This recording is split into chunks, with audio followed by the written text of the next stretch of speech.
जय गुरुजी, शुक्राना गुरुजी। ओम नमः शिवाय, शिवजी सदा सहाय। ओम नमः शिवाय, गुरुजी सदा सहाय।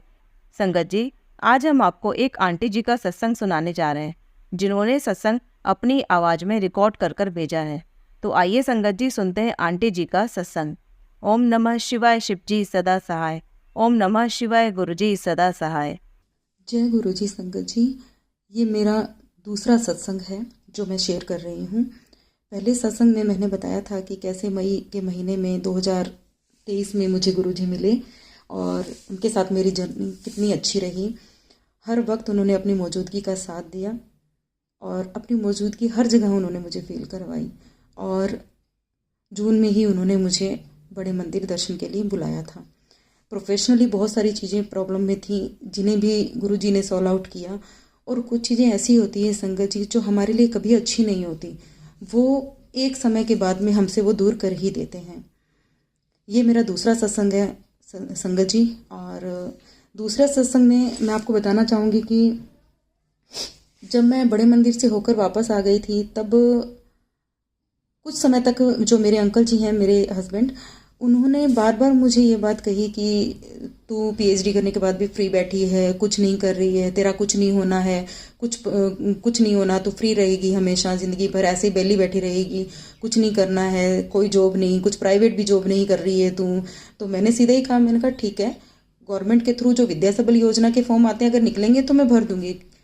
तो उन्होंने कहा ठीक है। संगत जी, मैंने ये बात गुरु जी के सामने रखी, बड़े शुद्ध और पवित्र मन से मैंने उनके सामने बात रखी कि मेरी घर में इज्जत नहीं हो रही है क्योंकि मैं जॉब नहीं कर रही हूँ, मैं घर में फ्री बैठी हूँ। हालांकि मैं किताबें लिखने का काम करती हूँ, वो चीज़ें चल रही थी, पर कोई अर्निंग नहीं थी उनसे। संगत जी, गुरुजी के सामने जब मैंने ये बात रखी तो उस टाइम गुरुजी ने within 1 week, I think 1 week के अंदर ही उन्होंने विद्या सबल योजना के फॉर्म निकलवा दिए। मैंने विज्ञप्ति देख करके 10 फॉर्म, कम से कम 10 अलग अलग जगहों पर मैंने लगाए। और फॉर्म लगाने के बाद में मेरा वेटिंग का टाइम शुरू हुआ। उस दौरान मैं गुरुजी से कनेक्ट भी हो गई थी और उन्होंने मुझे अमृत वेला के लिए भी सजेस्ट किया। तो गुरुजी के जो भी मैसेज आते थे वो मेरी हर प्रॉब्लम से रिलेटेड होते थे। मैंने गुरुजी का नाम लेते हुए, उनका नाम जप करते हुए अमृत वेला भी करना शुरू कर दिया। ऐसे करते करते मेरे पास 12 जिले, जो कोटा बूंदी के पास में है 12 जिला, उसके केलवाड़ा के गवर्नमेंट गर्ल्स कॉलेज से मुझे कॉल आया कि आपका सिलेक्शन हो गया है, आप अपना डॉक्यूमेंट्स वगैरह लेकर के वेरिफिकेशन के लिए आ जाइए, आपकी 22 तारीख से आपकी काउंसलिंग शुरू है। तो इस तरह से ज्वाइनिंग के लिए मैं 22 तारीख को चली गई। ज्वाइनिंग लेटर ही था वो एक तरह से, जो मेरे पास पहुंच गया था। तो अस्थाई जॉब है ये, लेकिन ठीक है, कुछ ना होने से कुछ होना अच्छा है। बहुत अच्छी कंडीशन में मैं वहाँ पहुँच गई।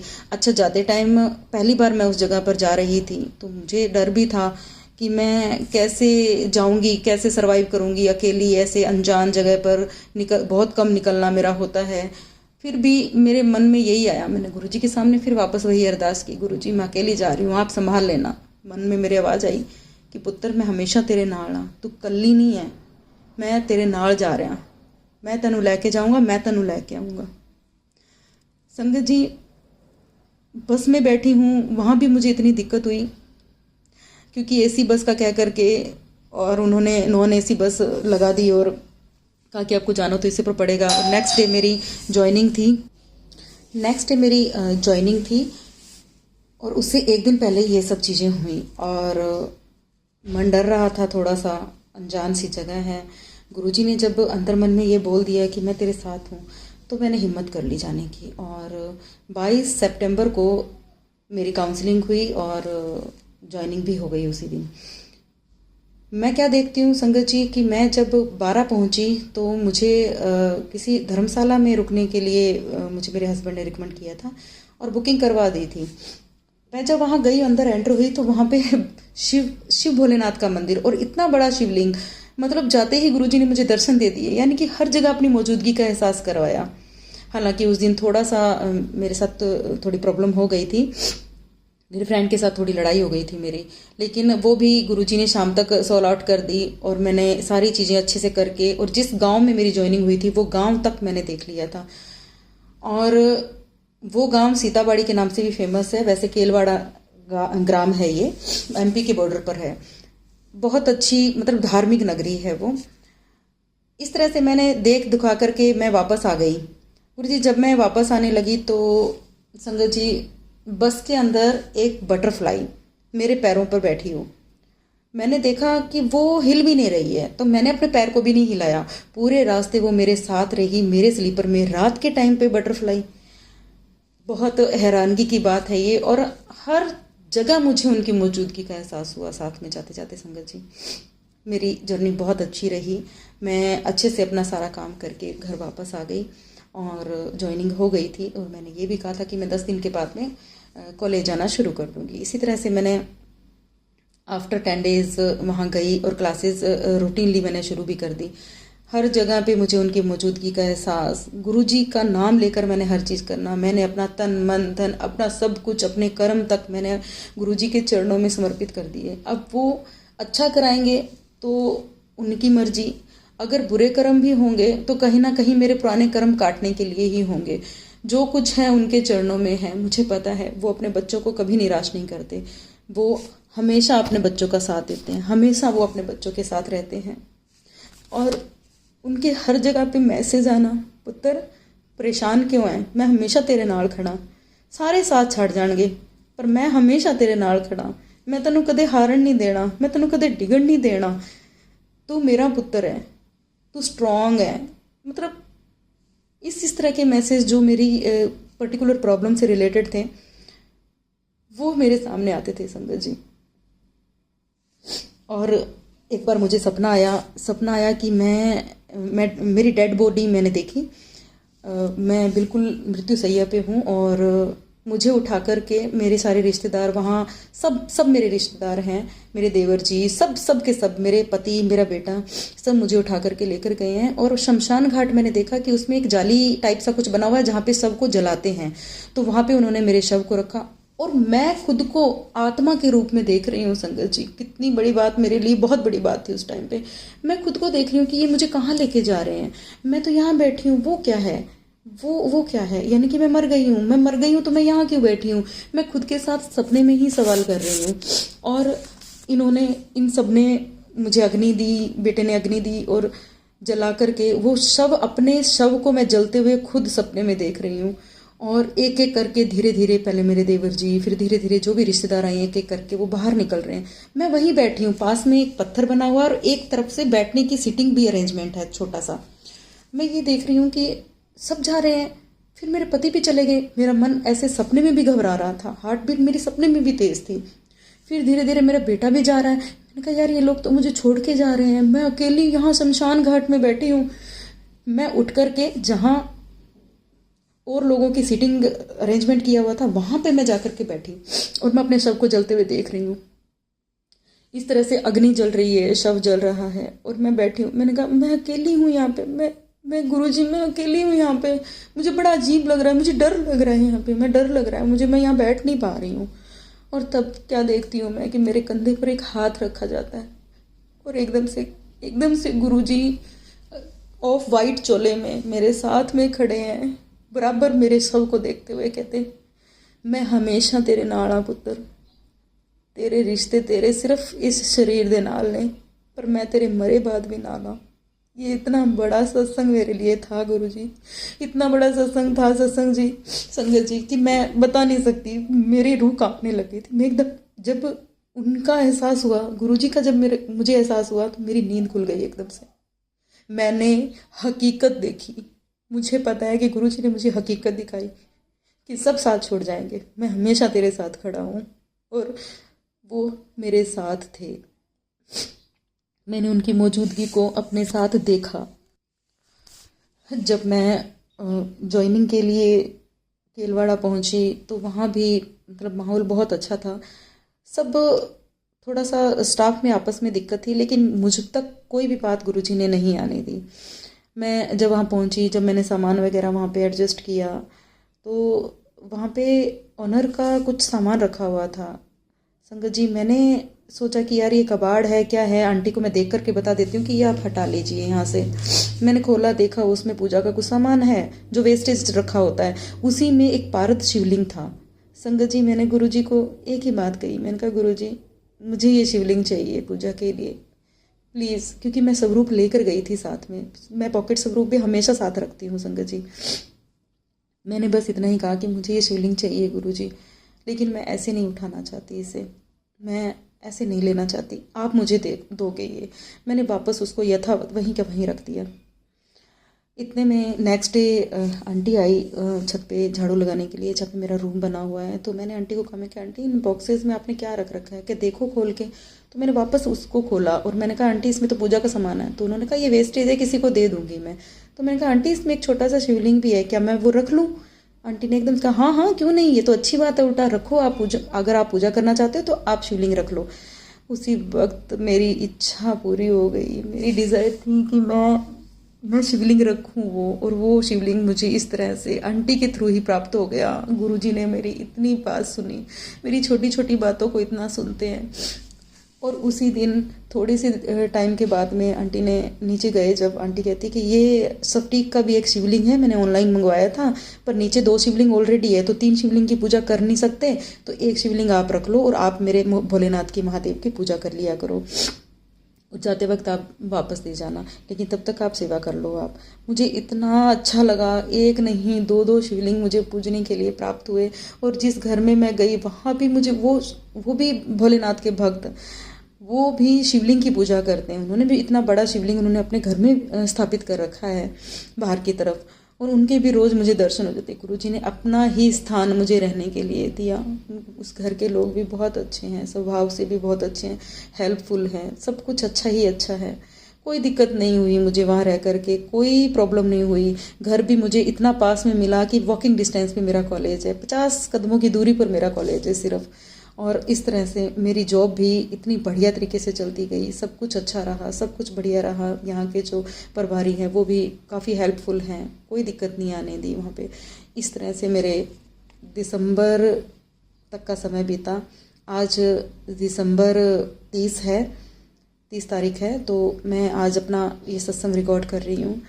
बहुत सारी ऐसे छोटे मोटे सत्संग हैं जो मैं आपको बताना चाहती हूँ, जिसमें एक ये भी है कि केलवाड़ा जो रेंज है वहाँ सीताबाड़ी तीर्थ स्थल है, जहाँ पे लक्ष्मण जी का भी मंदिर है, लेकिन वहाँ पे पुराने शिवलिंग बहुत हैं। इसी तरह की यात्रा के दौरान मैं एक बार पैदल गई तो एक मंदिर दिखाई दिया मुझे। जब मैंने एंट्री की तो वहाँ पे बहुत बूढ़े बुजुर्ग संगत थे। वो एकदम से आए, कहते यहाँ तो कोई एंटर नहीं हो सकता, आप अंदर कैसे आ गए? क्या पता नहीं अंकल जी, हम तो मतलब पंडित जी क्या, वो गुरुजी ही थे मतलब एक तरह से। तो मैंने कहा वो शिवलिंग देखा तो हमने सोचा कि ये भी मंदिर होगा सीता जी का। क्या नहीं, सीता जी का मंदिर तो आगे है, लेकिन इस जगह पे कोई भी नहीं आता है। बहुत रेयर लोग जो होते हैं वही यहाँ पहुँच पाते हैं, भोलेनाथ जिनको बुलाते हैं वही यहाँ आ पाते हैं। तो फिर हमने देखा कि शिवलिंग भी था, कि मैंने कहा कि अंकल हम यहाँ पे पूजा कर सकते हैं? अरे जब उन्होंने बुला ही लिया तो आप पूजा कर सकते हो। और वहीं पे एक हनुमान जी का पुराना मंदिर भी था संगत जी, मैंने वहाँ भी दर्शन किए, पूजा की। इतनी शांति, इतना सुकून, ऐसा एहसास हुआ कि सच में गुरुजी खुद ही हमें वहाँ लेकर गए हैं। मेरे साथ मेरी एक फ्रेंड भी थी, सरिता जी, वो भी मेरे साथ गई थी। उस जगह पे मेरे जाना और वहाँ गुरुजी की मौजूदगी मुझे बहुत अच्छा लगा। वहाँ पे संगत जी बहुत सुकून मिला। और वहाँ पे एक बार नहीं, मैं 3 बार जाके आ चुकी हूँ। और उस वक्त तो मैंने पूजा जल चढ़ा नहीं पाई थी, लेकिन कुछ टाइम बाद जब जाना हुआ था तो मैंने जल भी वहाँ पे अर्पित किया और गुरुजी की अरदास की।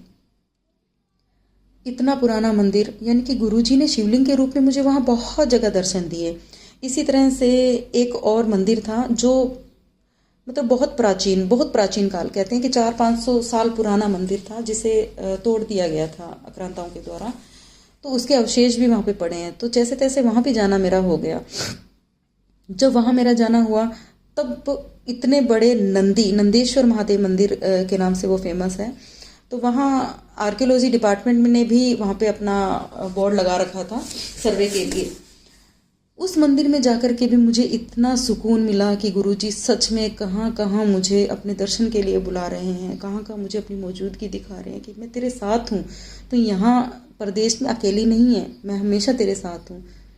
और ये चीज़ पंजाबी में मेरे मन में, अंतर्मन में पंजाबी में चलती है, पुत्र मैं हमेशा तेरे नाल हाँ, चिंता ना करी, सारे तेरा साथ छड़ देंगे, लेकिन मैं हमेशा तेरे नाल हाँ। संगत जी, मैं बताना चाहूँगी कि मेरी अपने फ्रेंड के साथ बहुत सारी प्रॉब्लम क्रिएट हो गई थी। हस्बैंड के साथ भी बीच में लड़ाई हुई, लेकिन वो भी गुरुजी ने बहुत तरीके से सुलझा दी मुझे।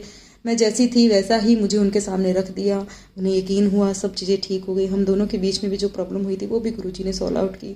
मेरी फ्रेंड के साथ भी प्रॉब्लम, कई बार मैंने सोचा कि मैं बात करनी बंद कर दूँ, लेकिन हर बार गुरुजी ने इशारे किए, नहीं ये इंसान तेरे लिए सही है, नहीं ये इंसान तेरे लिए सही है, सब ठीक होगा, मैं सब ठीक कर दूंगा, मैं इस इंसान का स्वभाव मैं बहुत बदल दूंगा, मैं इस इंसान को बहुत अच्छा कर दूंगा, तू चिंता मत कर, तू आगे बढ़ेगी और ये इंसान भी तेरा साथ देगा। मैं मेरे मित्र को लेकर के काफ़ी परेशान रही हूँ। गुरुजी से हमेशा अरदास की, गुरुजी उनकी लाइफ में सब चीज़ें अच्छी हों, उनके घर में जो प्रॉब्लम हो रही है वो सब अच्छी हो, सब कुछ अच्छा हो जाए। मैं यहाँ नाम नहीं लेना चाहूँगी संगत जी उनका। और मेरी एक फ्रेंड है नीलम, उसने मेरा इमोशनली बहुत साथ दिया हर जगह पे। उस बंदी ने मेरा बहुत बहुत बहुत हेल्प की मेरी, हर जगह पे मुझे सही सलाह भी दी। और इस सलाह के साथ साथ गुरुजी का जो साथ मुझे मिला वो मतलब अवर्णनीय है। मैं बता ही नहीं सकती शब्दों में कि मुझे उनकी जो मेरे साथ की मौजूदगी है, मैं बता ही नहीं सकती।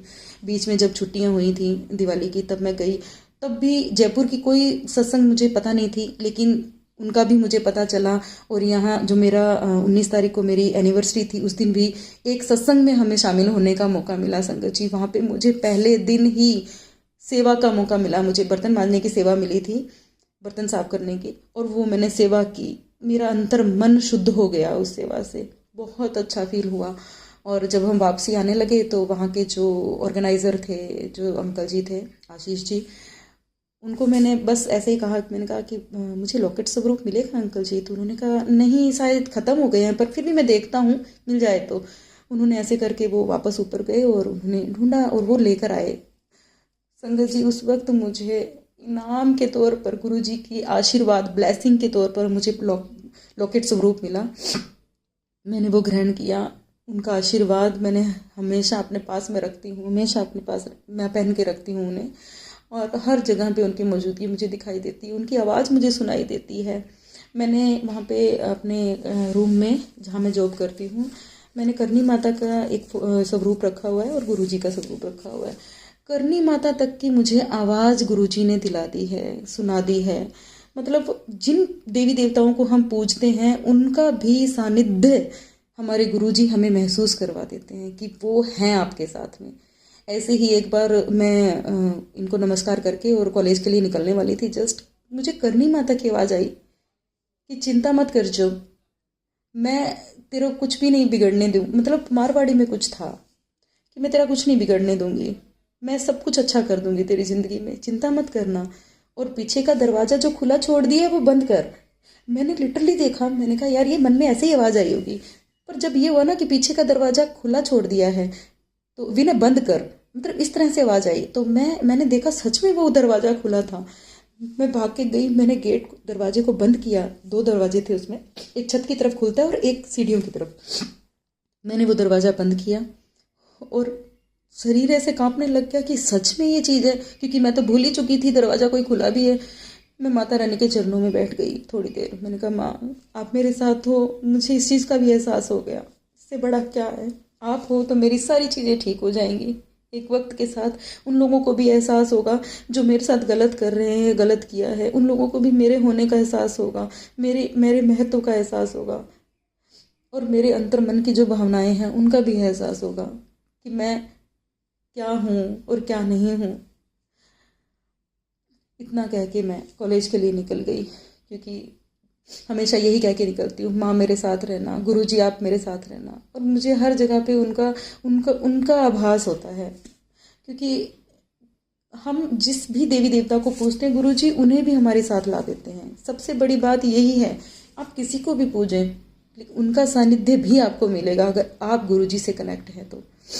मैं सुबह जो अमृत वेला है, जो सुबह 4 बजे उठ के होता है, उसे मैंने कंटिन्यू रखा। अगस्त के बाद में मैंने कंटिन्यू ही रखा है। और लगता है कि ब्रह्मांड हर तरह से मेरे पक्ष में है, हर तरह से मेरा साथ दे रहे हैं। और मेरे लिए जो भी कर रहे हैं गुरुजी, वो बहुत अच्छा कर रहे हैं, बहुत शुभ कर रहे हैं मेरे लिए। अगर कोई इंसान मेरी ज़िंदगी से जा रहा है तो वो भी गुरुजी की मर्ज़ी से है। और अगर कोई इंसान मौजूद है, बहुत प्रॉब्लम्स के बाद भी बना हुआ है मेरे साथ, तो वो भी गुरुजी की ही मर्ज़ी से है, गुरुजी के ही सानिध्य से है। गुरुजी की ब्लेसिंग्स मुझे इसी तरह से हमेशा मिलती रहे। और जो संगत जिन्हें सबसे ज़्यादा ज़रूरत है गुरुजी की, गुरुजी वहाँ कैसे ना कैसे करके पहुँच ही जाते हैं। हम समझ भी नहीं पाते हैं कि हमारे साथ तो हुआ क्या। काफ़ी बार ऐसा होता है कि बेवजह गुरुजी के सामने बैठकर आंसू निकलते हैं। बहुत रोती हूँ, बहुत रोती हूँ, इतना रोती हूँ, इतना रोती हूँ कि बस अंदर मन हल्का हो जाता है। लेकिन जिस वजह से रोती हूँ वो वजह तक सोल आउट हो जाती है। और कभी कभी बेवजह भी रोती हूँ तो भी मेरा अंदर मन इतना हल्का हो जाता है कि बस मुझे ऐसा लगता है कि शायद मेरे कर्म कट रहे हैं, शायद मेरे कर्म कट रहे हैं। बार बार उनके होने पर जो मेरा रोना निकलता है, मैं उस चीज़ को बयां नहीं कर सकती। वो एक तरह से इतना बड़ा सत्संग है कि आपकी आंखों में अगर आनंद के आंसू हैं, बिना वजह से आ रहे हैं, तो समझ लो कि आपको ईश्वर ने ब्लेस कर दिया है। आपको ब्रह्मांड साथ देना चाह रहा है। आप जिन देवी देवताओं को, जिन ईश्वर को, जिस भी स्वरूप में पूज रहे हो, वो आपके साथ है। आपके गार्जियंस, एंजल्स सब आपके साथ हैं। आपका हर जगह पे आपका साथ दे रहे हैं। वो उनकी मौजूदगी ज़रूर महसूस होती है संगत जी। आप उनके पास बैठ करके उनसे बात करके देखिए अपने पेरेंट्स के रूप में। कई बार ऐसा होता है कि तू अकेली नहीं है, तेरा मायका बड़ा मंदिर है और तू आया कर, और तू नहीं आ सकती तो मैं लेने आऊँगा तुझे। इतनी तक मैसेजेस मेरे सामने आते हैं, मेरी प्रॉब्लम से रिलेटेड मैसेजेस आते हैं। तू चिंता मत कर, मैं उसे सुधार दूंगा। तू चिंता मत कर, मैं उसे ठीक कर दूंगा। चिंता मत कर, मैं उसके भी कर्म काट रहा हूँ। जब उसके कर्म भी कट जाएंगे तो सारी चीज़ें तुम्हारी साथ में सही हो जाएंगी। तुम हस्बैंड वाइफ बहुत अच्छा रहोगे। मैं तुम्हें हर तरह से ब्लेस कर रहा हूँ। और तुझे अभी ये बात समझ नहीं आएगी कि ये सब चीज़ें क्यों हो रही हैं, लेकिन एक समय के बाद में तुम्हें मेरे इशारे समझ आएंगे। इस तरह से सत्संग में हर चीज़ मुझे समझ में आती है, सुनाई देती है। गुरुजी मुझे मैसेजेस देते हैं, संदेश इस तरह से पहुंचाते हैं कि मैं उस चीज़ को समझ करके अपने आप को नॉर्मल कर लेती हूँ। बहुत सारी चीज़ें होती हैं, बहुत सारी चीज़ें हमारे साथ घटित होती हैं जिन्हें हम चाह कर के भी बयां नहीं कर पाते। जो चीज़ मैंने महसूस की है वो एहसास मैं शब्दों में बताने का प्रयास तो कर रही हूँ संगत जी, पर मुझे ऐसा लग रहा है कि जैसा मैंने फील किया वैसा मैं रख नहीं पा रही हूँ। फिर भी आप समझने का प्रयास कीजिएगा, क्योंकि ये चीज़ें वही समझ सकते हैं जिनके साथ ये बीता है। जो गुरुजी से कनेक्ट हुए हैं उन्हें बहुत अच्छे से पता होगा हर चीज़ का कि सच में ये चीज़ें होती हैं। और मौजूदगी जब हमारे साथ ईश्वर की है ना, तो हमें कोई नहीं हरा सकता। अगर हमारी बार बार कोई बेकदरी कर रहा है, बार बार हमें कोई हमारे साथ रूड बिहेव कर रहा है, तो धीरे धीरे धीरे धीरे उन लोगों को भी हमारी बात समझ में आएगी, एक दिन ज़रूर आएगी। और आ भी रही होगी, हमें पता नहीं है। हो सकता है हमारे अभी कर्म कटे नहीं है इसलिए हमें पता नहीं चल रहा, पर ज़रूर पता चलेगा। और आगे आने वाले टाइम में जो हमारा महत्व है वो लोग भी समझेंगे, जिन्हें हम बहुत दिल के करीब समझते हैं लेकिन वो हमारा महत्व नहीं समझते, वो भी हमारा महत्व समझेंगे। क्योंकि ईश्वर से बड़ा तो कोई भी नहीं है संगत जी, ना मैं ना आप, कोई भी नहीं। और जो लोग हमारे साथ बुरा करते हैं, गुरुजी उनको भी सबक सिखाते हैं, उनके भी कर्म काटते हैं। अगर वो हमारे अपने हैं तो गुरुजी उन्हें कर्म कटा करके उन्हें भी ब्लेस करते हैं। जो इंसान हमसे जुड़ा होता है प्रत्यक्ष अप्रत्यक्ष रूप से, गुरुजी उनको भी हमारे साथ साथ ब्लेस करते हैं। यकीन कीजिए ऐसा हुआ है, ऐसे बहुत सारे चमत्कार हुए हैं जो मेरे थ्रू उनके साथ हुए हैं। यानी कि गुरुजी मेरे साथ हैं तो मेरे साथ साथ मेरे दोस्तों का भी भला हो, इस तरह की चीज़ों की व्यवस्था भी गुरुजी करके रखते हैं। मुझे जितना याद आया संगत जी वो मैंने आपको बता दिया। आगे भी बहुत सारे सत्संग हैं जो मैं आपसे शेयर करूंगी, और पर उन बड़े बड़े सत्संग का मुझे वेट है अभी। और जब वो इशारा करेंगे तो वो सत्संग भी मैं आपसे जल्दी शेयर करूंगी। और कुछ चीज़ें जो यहाँ मैं भूल गई हूँ, आने वाले सत्संग भी मैं ज़रूर आपसे साझा करूंगी। जय गुरु जी, शुक्राना गुरु जी। अनंतम अनंतम शुक्राना गुरुजी। जो जो लोग मेरे साथ जुड़े हुए हैं उन सबको भी ब्लेस करना गुरुजी। सरबत का भला, सरबत का भला। जय गुरुजी, शुक्राना गुरुजी, अनंतम शुक्राना गुरुजी। जय गुरु जी। संगत जी, अगर आप भी अपना कोई सत्संग शेयर करना चाहते हैं तो लिखकर या रिकॉर्ड करके डिस्क्रिप्शन पर दिए गए व्हाट्सएप नंबर पर भेज सकते हैं। जल्द ही आपका सत्संग भी संगत जी के साथ शेयर किया जाएगा। ओम नमः शिवाय, शिव जी सदा सहाय। ओम नमः शिवाय, गुरु जी सदा सहाय।